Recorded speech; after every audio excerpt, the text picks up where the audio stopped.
Hey folks, welcome back to the channel. It's early morning here, it's about 7:30 and I'm actually off up to my house with a shovel and a hoe to try and move a pile of dirt again. And just next to my house I've got these guys doing the foundation work for a new house.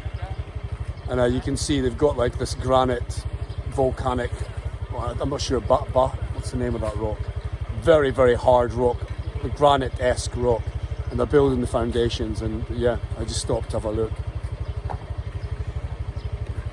He's confused, he thinks I'm coming to help, but I wish I had a bloody cement mixer. That would really help me out. Hey folks, I'm now at the house, and you can look behind me. There's a big pile of dirt to my right and to my left that needs to be leveled out. And that's going to be my job for the next 30-40 minutes. Hopefully I'll get it done.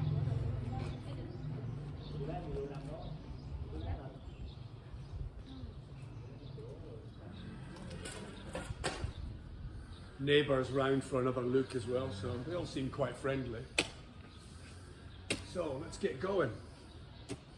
Woo. So father-in-law got somebody to deliver this rich Yalai soil. If you look at the colour, you see the colour on the video, super rich red ochre colour. Yeah, and all the coffee farms and all the peppercorn farms use this soil, and yeah, it looks really, really fertile. So hopefully we'll get our garden going in here as well, and at the rear. But until then, I've got to get this move this mountain.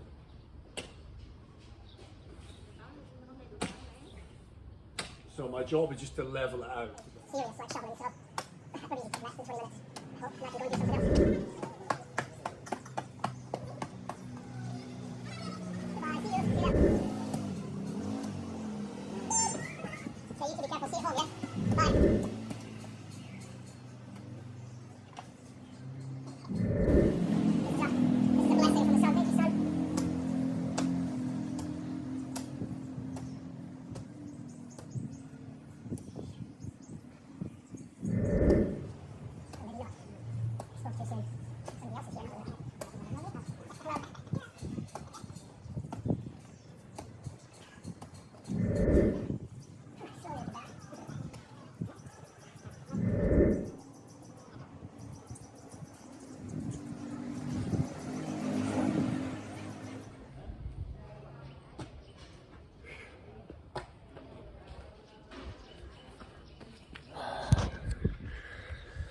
Okay, I'm making slow but steady progress on that pile, and I'll move on to this one and maybe talk you through a little bit of what we're planning, or what my wife's planning. She's got the plan. So here's the main entrance into the house. So obviously we need to get up somehow up this step, and also our bikes. We want to bring our bikes in, maybe into the front room or into the vestibule. We haven't decided yet, or just chained up here on the front on one of these concrete pillars. Okay, so yeah, from the entrance there, which is going to be here, this will be the new entrance, the bike entrance, on foot entrance. We're going to build a planter along this wall, 1 meter or 80 centimeters. We haven't quite decided yet. A meter might be too much. So if we look at these tiles, maybe these tiles are maybe that's just under a meter. Maybe that's about 80. So we're thinking in line with the door there, we'll have a planter all the way down here to the entrance gate, which is going to move to there. And here we'll have a ramp, and I'll take some of the rubble from the back, from the shower and the toilet will be demolished, and we'll build up the ramp here with some rubble, and we'll use that rebar that we took off the toilet block roof, which was, you saw us hammer and tongs on that, especially Vung, the cousin, he was really at it. We'll probably reuse that rebar by laying it on top of the rubble, and then we'll concrete there. And that'll give us a gentle slope down to the entrance gate there, I hope. That's the plan in my wife and I's mind. We'll see what happens as we go along. But we think it's possible.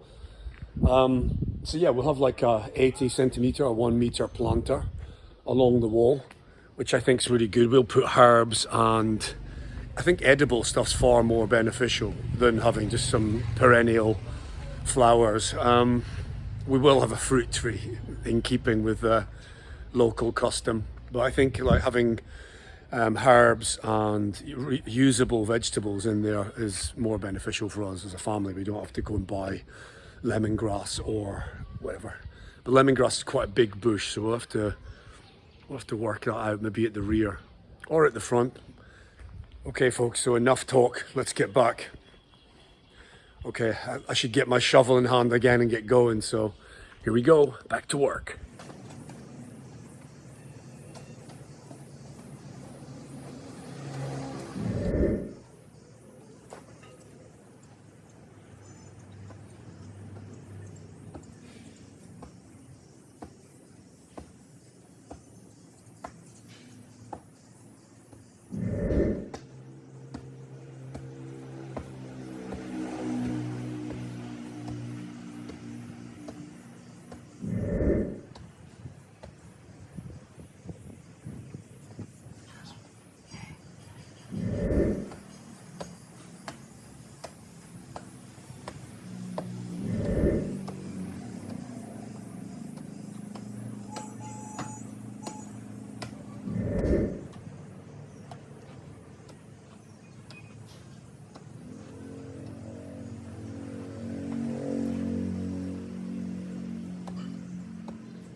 Yeah, it's quite tiring work, moving soil, quite a little bit,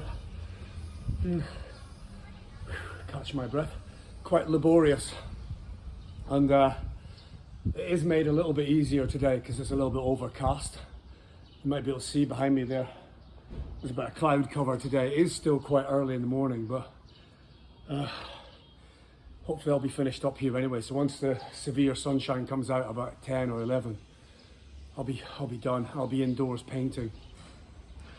But yeah, God, I thought I was relatively fit, living in Japan, eating healthy, cycling to work every day, about a 30-minute commute by bike, and then on to some other destinations, sometimes an hour commute home. I thought I was relatively fit, but since I started the adventures, I realised, oh my God, especially one day I was playing football in a soccer pitch near my house. I mean, a lot of the guys were 20 years or 10 years younger, in their teens or 30s. And yeah, God, that was a bit of a wake-up call.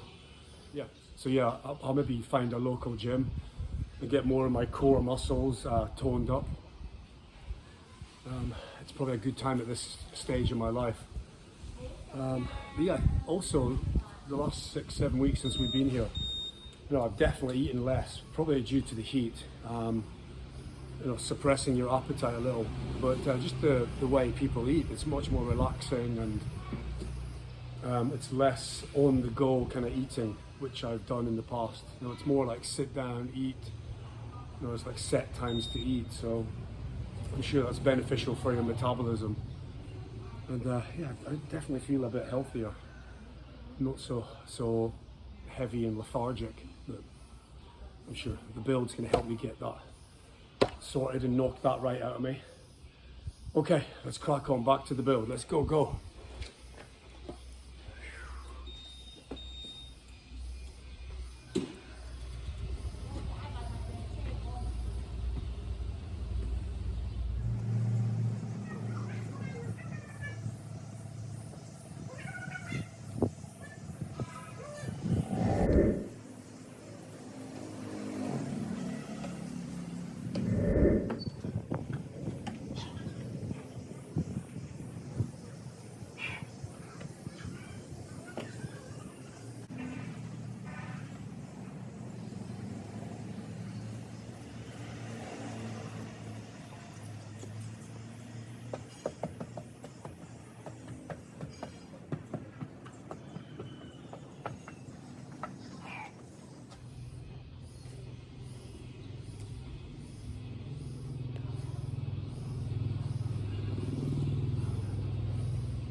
Okay, I think that's a job well done. Let's have a look around and see what I've done. Okay. Yeah, I'd say that's pretty flat. It's pretty evenly done. Hello. Hi. Okay, I think that's a job done. Let's go over to the school and start painting. Okay, so made it safely to the school. Let's get some power on. Okay, good. Let's get inside.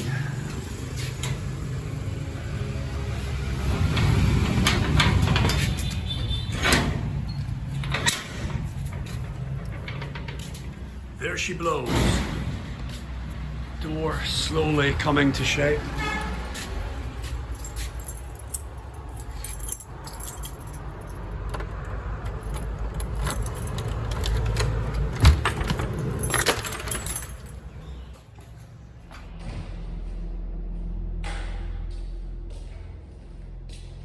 Okay, back in the school after moving a mountain of earth and levelling out the garden. Builder and father-in-law should be happy.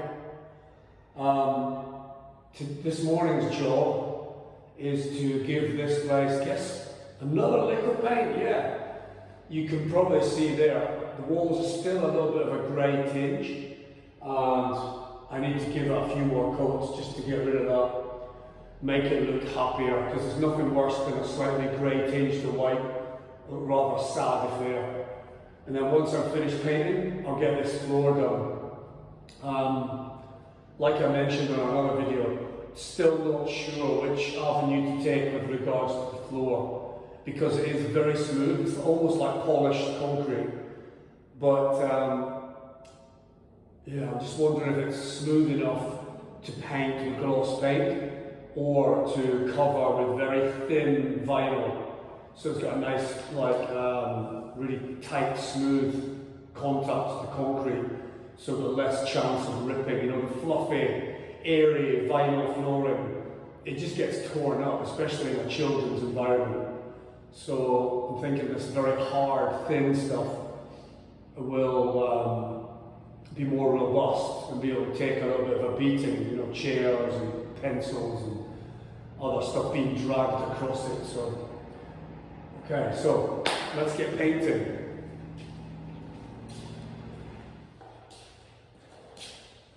Okay, so I've got a tub of matte emulsion, of course white, and I've got a nice soft roller.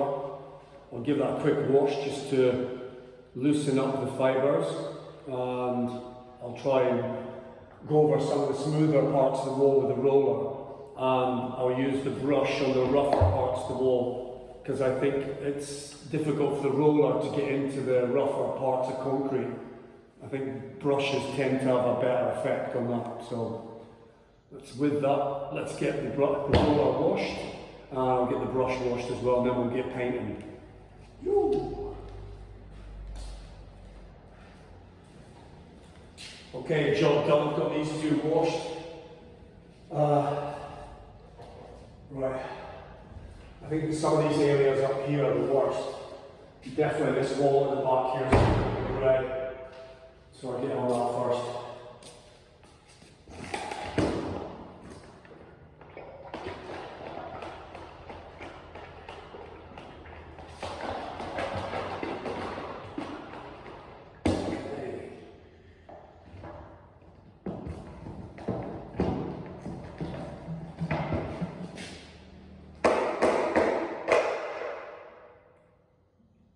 Okay, that's looking good.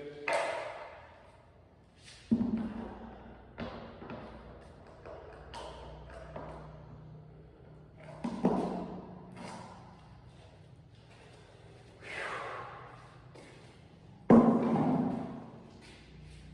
don't have a roller tray, I don't think. Let me just have a quick look. I'll look at the back for a roller tray. What can I do? Okay, there's nothing I can do, there's no roller tray. So, I'm just going with what I got. And that's a lot of water. That's a lot of water there, so that's not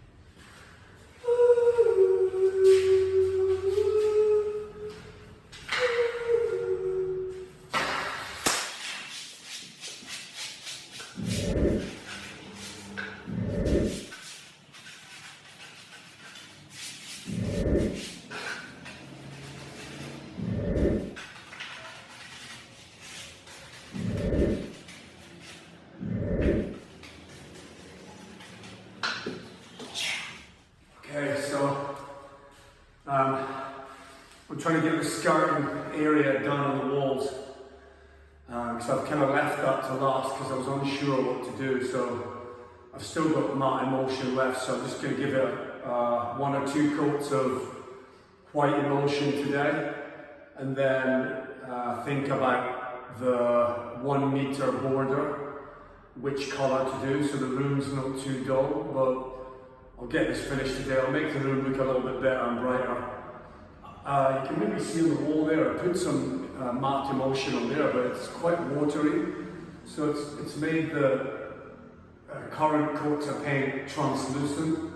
So hopefully once that dries, it becomes a little bit more bold or white, I hope. So I hope it's going to work out. But anyway, I think I'm going to go and get a new roller and a painting tray from the DIY store across the street. It's kind of like an ironmonger, more like.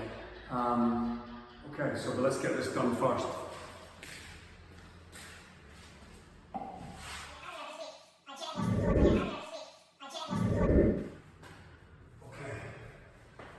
Okay, that's looking better already. You gotta satisfy my soul. Okay, so while I'm painting, I can see some smaller jobs that I've got to do, which is I've got to grind out these metal nuts, which are protruding from the floor, and that's definitely a trip hazard for a little kiddie. So you can see the condition of the concrete there. So that's why I'm trying to get a lick of paint on there, tidy that up. But I'm just coming across these bits of concrete, which are uneven. So there's only one way to get rid of those things.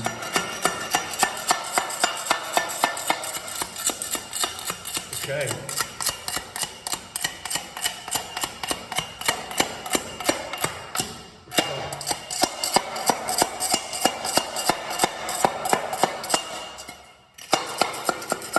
That might be slightly noisy, sorry. Let's use the other side.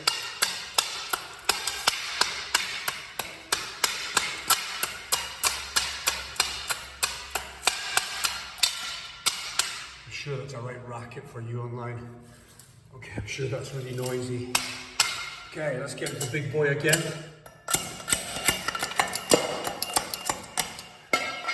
Okay, I'm sure you get the idea of it. Okay, yeah. It's working.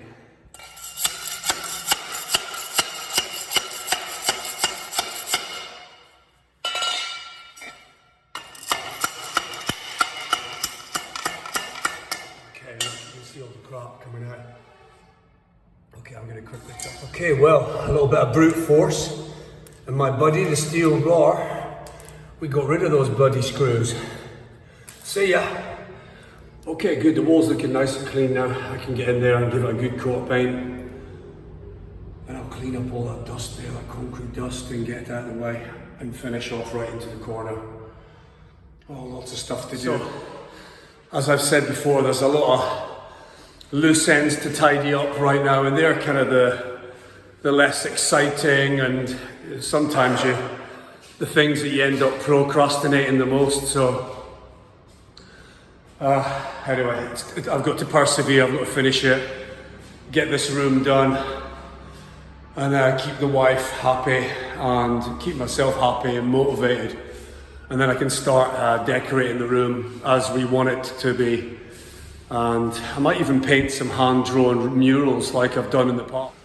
So yeah, when I was working as an ALT in Osaka, I would often take a disused room and give it a coat of paint, brighten it up, and then stencil the walls and windows with paint and make them look like an exciting room that kids would want to study and want to be in, rather than a dull prison-like room. So of course, I want to do the same here and get this place really bright. Posters, murals, words, just like things like hello and frequency adverbs like always and usually and often and sometimes and never.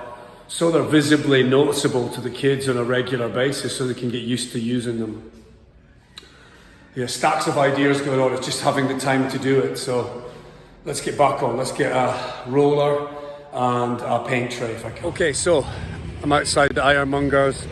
hopefully I'm going to get a paint tray. I'm going to have to switch my phone off to hopefully navigate through Google and find a paint tray picture so I can show them, because I don't know what paint tray is in Vietnamese. So here we go, guys. Fingers crossed we can get a paint tray. Yay! Okay, well, that was unsuccessful. He has the roller but no tray to go with it. So it looks like I'm going to have to do a little jolly down the road a little bit to the other DIY shop, which is specifically tile and paint. Hopefully, fingers crossed, they'll have a roller. So let's go. Let's jump on the bike and hit the other paint shop. Okay, nearly at the paint shop. There it is with all the bricks out the front. You can see there. She's going to pull that right in front of me. Okay. Tiles. Yay. Here we go. Okay. Okay, so folks, yay, successful. Managed to get a pot of grey gloss paint to finish the stairs. I managed to get a paint tray for the roller. So yeah, let's get back to the school and start painting. Woo!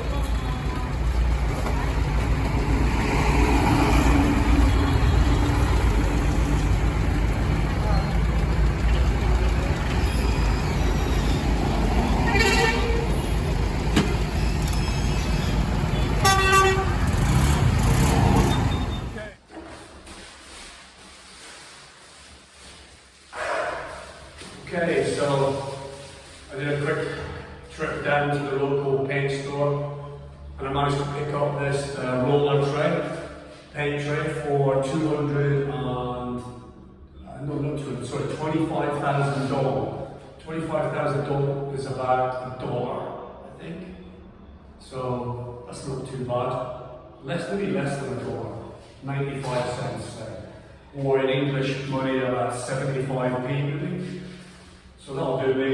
It's enough to get through the day and hopefully get this room done. Also, while I was there, I picked up another pot of grey gloss paint, which I'm going to use to paint the stairs and the floor. And it's really tempting to paint this floor as well as grey paint, but I'll wait till I get the skirting done. And I can maybe do a test patch somewhere outside on another bit of concrete just to see how it coats onto the concrete, and maybe leave it a few days to see the kind of hardness of the gloss, to see if it's robust enough to take like chairs and stuff scuffing over it. But you know, that's about $4 a can, and it doesn't actually say how many square meters you can paint with this on it, but so what's the volume of the can? It's 1 kilo, so that's a litre. So it's a litre of paint.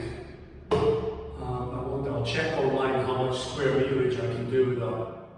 You know, it might be worthwhile. I can thin it out a little bit with turpentine or white spirit, and you know, that might make it go a little bit further. But anyway, cost is not the big issue, it's about durability. So let's crack on. Let's get all the coat into the skirting boards, their first coat of white paint, and let's see what happens. Hey, welcome back. So finished painting at the school and I'm just on my way home for lunch, and I thought I'd stop by the foundations that these guys were building this morning because it's looking pretty good. I mean, they're almost finished, I think. I think they've got another course just to put up along there. And yeah, it's looking pretty good. So yeah, in Vietnam, this is typical foundation building for a modern house. Probably paying these guys $20 a day. And some of them look ethnic, which are like tribal Jarai people. Yeah, so something to think about in your future retirement. Your adventure in Vietnam, eh? Okay folks, I'm popping home for lunch, so let's go. Howdy, welcome back. Well, that was a busy morning, up at 5:30. And then shot up to the school to pick up some stuff, and then shoveled all that muck. And then back home, dropped off the shovel in the hole, and then got my Picasso head on and started painting. Bloody hell. So I got home for 12, had lunch, and fed Maya. And then now it's time for a beer. I'm popping up to the local store at the end of the street just to grab a couple of coldies, and I'm just gonna have a beer chat just in there. They sell beer and water and other snacks and stuff. So yeah, I like having a beer chat with the buddies. So just both of us go online or on WhatsApp and just sit and have a beer and a chat. You might be wondering, why have you got your hat on, Roy? Well, I took the hat because if any of the dogs in the street come near me, I'll just take the hat off and whack them. Because like many Southeast Asian countries, like everyone's got a dog at their bloody door, and they're bloody ferocious, some of them.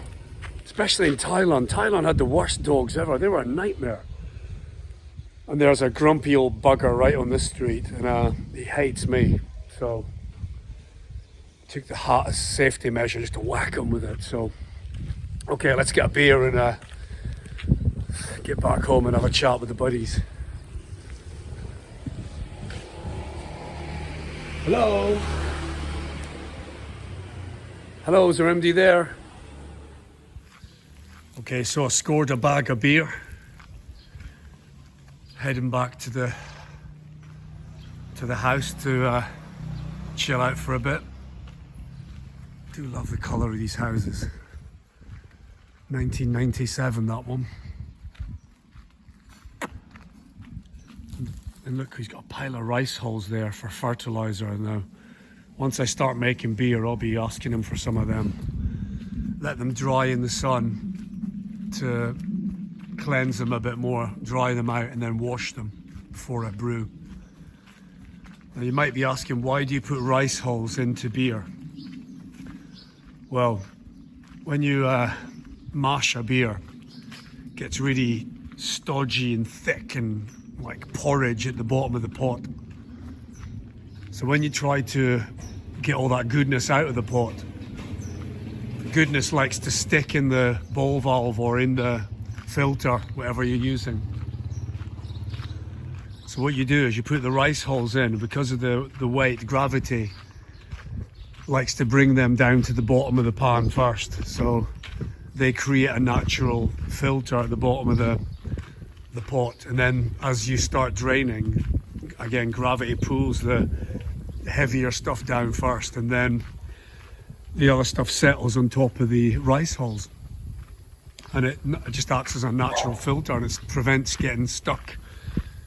Sparge is when you're draining off the beer and recirculating it through the pot. You could look online if you don't know, lots of stuff online about it, but you know, I like to put wheat, and I like to brew wheat beers, and they're like, you know, infamous for getting stuck.